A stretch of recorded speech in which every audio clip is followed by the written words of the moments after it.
नमस्कार दोस्तों, स्वागत है आपका अपने चैनल कीज टू सक्सेस में। आज का हमारा टॉपिक है जैन धर्म। इसके संभावित 3 मार्कर देखेंगे, जितने भी बन सकते हैं। कोशिश करेंगे कि एक ही वीडियो में पूरे 3 मार्कर कंप्लीट करा दी जाए, ठीक है। और आपको पता है कि ये जो सीरीज़ है मेंस के लिए चालू की गई है, तो जिन लोगों को भी मेंस देना है या फिर मेंस में आंसर राइटिंग कैसे की जाती है, कौन कौन से फैक्ट लिखने चाहिए, कौन से छोड़ देने चाहिए, किस तरीके से आंसर लिखा जाता है, अगर ये सब जानना चाहते हैं आप तो वीडियो को लाइक और शेयर कर दीजिए और चैनल को सब्सक्राइब कर लीजिए। जिन लोगों ने भी चैनल को सब्सक्राइब कर लिया है उन लोगों को धन्यवाद, और जो लोग नहीं कर पाए हैं वो लोग कर लीजिए। तो चलिए आज का वीडियो शुरू करते हैं।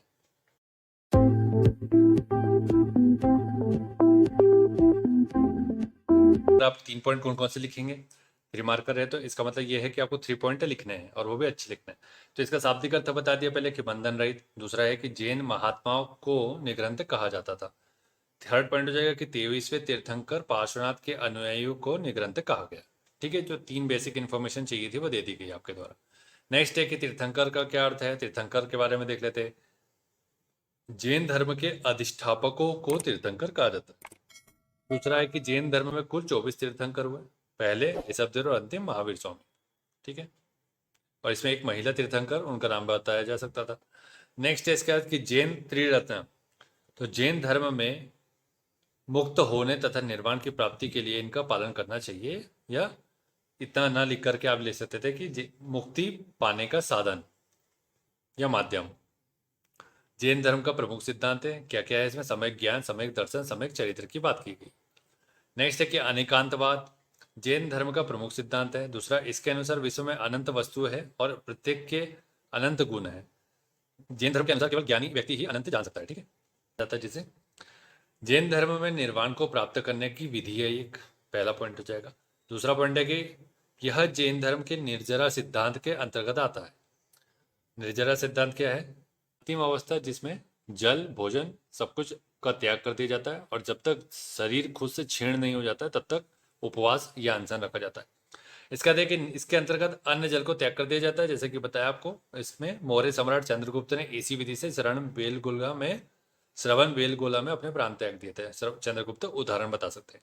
ठीक, इसका नेक्स्ट है पंच अनुव्रत या पंच महानुव्रत। तो इसमें देख लेते हैं क्या क्या पॉइंट ले सकते हैं कि पंच महाव्रत के समान गृहस्थों के लिए प्रावधान किए गए और उनके लिए जो नियम बनाए गए थे उन्हें पंच अनुव्रत कहते हैं।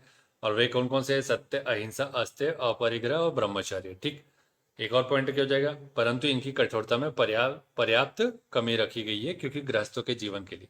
इसका देखिए कि महावीर ने पंच अनुव्रत के माध्यम से नैतिक आचरण पर बल दिया है। ठीक है, इसके 3 पॉइंट हो जाएंगे। और इसको लास्ट वाला जो है इसे उद्देश्य करके भी ले सकते हैं कि इनका उद्देश्य क्या है? गृहस्थों के द्वारा नैतिक आचरण से जीवन जीना। नेक्स्ट है दिगंबर के बारे में पूछा जा रहा है। तो दिगंबर के ऊपर आप 3 मार्कर में क्या लिख सकते हैं? इसका अर्थ बता दिया कि दिशा ही जिसका वस्त्र है। फिर इसके बाद कुछ पॉइंट बता दिया आपने, ऐसे कैसे भी किसी भी फ्लो चार्ट में बता सकते हैं आप। जैसे जैन धर्म के 2 संप्रदायों में से एक है, जैसे आपको पता है दिगंबर, श्वेतांबर। जो श्वेत वस्त्र पहनते हैं उसे श्वेतांबर बोलते हैं। उत्पत्ति की बात करते हैं तो प्रथम बौद्ध संगीति में उत्पत्ति हुई थी।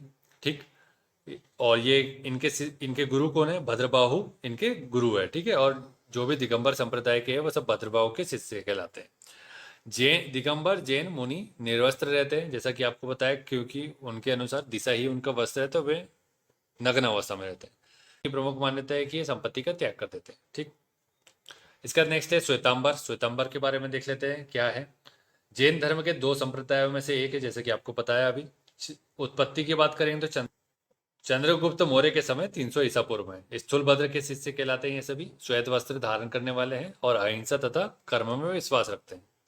इसका नेक्स्ट है कि अनंत चतुष्टय की बात कर लेते हैं, बहुत इंपॉर्टेंट है, जो कि जैन धर्म के जैन धर्म का महत्वपूर्ण सिद्धांत है। दूसरा ये है कि पा सकता है इसके माध्यम से। तो इसमें क्या क्या है? अनंत दर्शन है, अनंत ज्ञान है, अनंत वीर्य है और अनंत सुख है। ठीक है, 4 हो जाएंगे अनंत चतुष्टय। इसका नेक्स्ट है केवल्य। अर्थ क्या है? सर्वोच्च ज्ञान। 12 वर्ष की कठोर तपस्या के बाद महावीर को साल वृक्ष के नीचे केवल्य की प्राप्ति हुई और केवलिन कहलाए। इसका क्या है? इसी समय जिन अहर्त और निग्रंथ रहित भी कहा गया था। सर्वोच्च ज्ञान की प्राप्ति की अवस्था को ही कैवल्य कहा जाता है। ठीक है, इसके बाद नेक्स्ट है आगम। आगम के बारे में देख लेते हैं कि जैन साहित्य को आगम कहा जाता है। इसके बाद क्या है कि अर्ध मागधी, मागधी और प्राकृत में लिखित है। ये इनकी भाषा शैली बता दी गई। इसमें क्या क्या है, 12 अंग है, 12 उपांग है, 10 प्रकीर्ण है, 6 छेद सूत्र है, 4 मूल सूत्र है और अनु अनुयोग सूत्र सम्मिलित है इसमें। ठीक, यह आगम हो गया।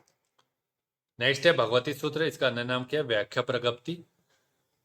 12 जैन आगमों में से 5वां सूत्र है। सुधर्मा स्वामी श्वेतांबर शाखा के हैं, उनके द्वारा प्राकृत भाषा में लिखित है ये। और इसमें किसका उल्लेख है, महावीर स्वामी की जीवन गाथा का वर्णन किया गया है। 16 महाजनपदों की उल्लेख मिलता है, आप सभी को पता है, चेदी अवंती इस टाइप के जितने भी 16 महाजनपद है। और क्या है, स्वर्ग नरक का उल्लेख मिलता है। ठीक है, तो ये हो गया। स्क्रीनशॉट आप मार सकते हैं साथ में, जिससे कि आप लिख सकें। इसके आते हैं जैन संगीतियाँ। तो जैन संगीतियाँ में प्रथम और द्वितीय बता देंगे। तो पहली हुई 300 ईसा पूर्व में, दूसरी हुई 512 ईसा पूर्व में। इसमें क्या क्या हुआ, कौन अध्यक्ष था, स्थान बता देंगे, और कार्य क्या हुआ वो बता सकते हैं, और कौन शासक था उस समय ये भी बता सकते हैं। स्थान पाटलिपुत्र हो गया, अध्यक्ष स्थूलभद्र हो गए प्रथम संगीति के, और शासन किसका था, चंद्रगुप्त मौर्य का। और कार्य क्या हुआ, 12 अंगों का संकलन हुआ, विभाजन हो गया दिगंबर श्वेतांबर 2 शाखाओं में जैन धर्म का। इसके बाद द्वितीय संगीति में क्या हुआ कि वल्लभी स्थान था, अध्यक्ष थे क्षमा श्रवण। और कार्य क्या हुआ, जैन साहित्य को अंतिम रूप से संकलित किया गया। ठीक है, और क्या है, आगमों की संख्या 84 नियत कर दी गई। इसके बाद नेक्स्ट है गोमतेश्वर, श्रवण बेलगोला कर्नाटक स्थित 58 फीट की ऊंची भगवान बाहुबली की मूर्ति है, जिसे जैन तीर्थ भी माना जाता है। 51 पत्थर निर्मित है, विश्व की सबसे विशालकाय प्रतिमा है। निर्माण क्या है, गंगवंशी राजा राजमल्ल के द्वारा इसका निर्माण करवाया गया था। नेक्स्ट है स्यादवाद की बात की जा रही है। तो स्यादवाद बहुत इंपॉर्टेंट, आप सभी को पता है, जैन दर्शन का सप्तभंगी सिद्धांत है। इसमें क्या है, अपने ज्ञान को त्रुटि रहित करने हेतु कथनों से पूर्व स्याद लगाया जाता है, मतलब स्याद का क्या अर्थ है, शायद। इसके बाद क्या है, किसी वस्तु या सत्ता के संदर्भ में स्याद शब्द को 7 विभिन्न रूपों में प्रयोग किया जाता है। अनेकांतवाद इसका प्रमुख सिद्धांत है, इससे संबंधित है, जो कि स्याद अस्ति स्याद नास्ति स्याद अस्ति च नास्ति, मतलब कोई वस्तु है, कोई वस्तु नहीं है, कोई वस्तु है लेकिन नहीं है, कोई ऐसे संबंधित 7 कारण है इसके। ठीक है, तो वो यहाँ पर लिख नहीं सकते, आप लिखेंगे तो फिर आंसर बड़ा हो जाएगा। ठीक है, तो बस आप इतना लिख सकते हैं कि अनेकांतवाद इससे संबंधित है। तो दोस्तों जैन धर्म की जो 3 मार्कअप बन सकते थे वो इतने ही हैं। इसके अलावा आप 2-3 अपने हिसाब से भी बना सकते हैं, जैसे महावीर स्वामी हो गए, पार्श्वनाथ हो गए। ठीक है, इनके ऊपर आप बना सकते हैं। तो वीडियो कैसे लगा बताइएगा। वीडियो अच्छा लगा तो वीडियो को लाइक और शेयर कर दीजिएगा, चैनल को सब्सक्राइब कर लीजिएगा। Thank you so much for watching.